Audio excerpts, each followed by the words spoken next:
Ipapakita ko po sa inyo kung paano mag-tie ng sapatos. Una po, itusok po natin itong karayom sa loob ng sapatos. Ayan po. Ingat lang po dahil baka tayo matusok.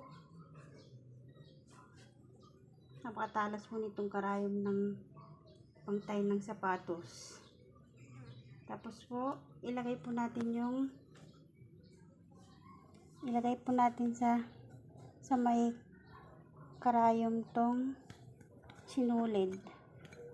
Tapos hilahin po natin palabas.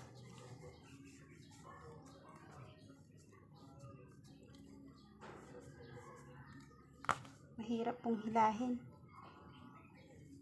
Next step po, sukatin po natin yung sapatos. Sukatin natin kung hanggang saan yung magagamit na lubid. Ayan lang po. Sukatin natin ng buo yung sapatos. Mag-iwan po tayo ng allowance po na na sinulid. Ito po, sakto na po ito. Then, ipasok po ulit natin yung karayom sa loob ng sapatos. Tapos hilahin po natin yung sinulid na nasa sa ilalim ng sapatos. Tapos hilahin palabas po. Yan lang po. Tapos kunin po natin yung nasa labas na sinulid. Tapos ilagay po natin dito sa may sinulid uli. Hilahin po. Ayan. Ganyan lang po. Ganyan lang po kadali yung pagtatahi po ng sapatos. Paulit-ulit lang po siya. Pasok ulit natin yung karayom.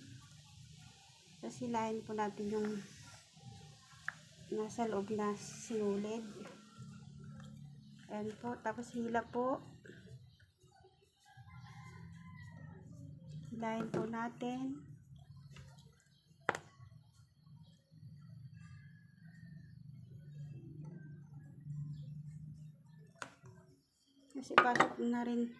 Kasi ipasok na naman po natin sa dito po sa may sinulid. Ganito lang po. Paulit-ulit lang po na ganito ang gawin. Tatayin na po natin ang sapatos.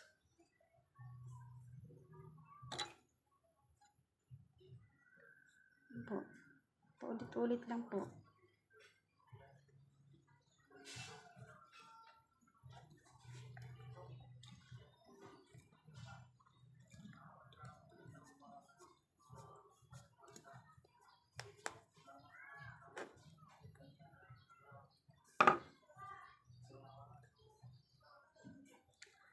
Pasok lang po natin ulit.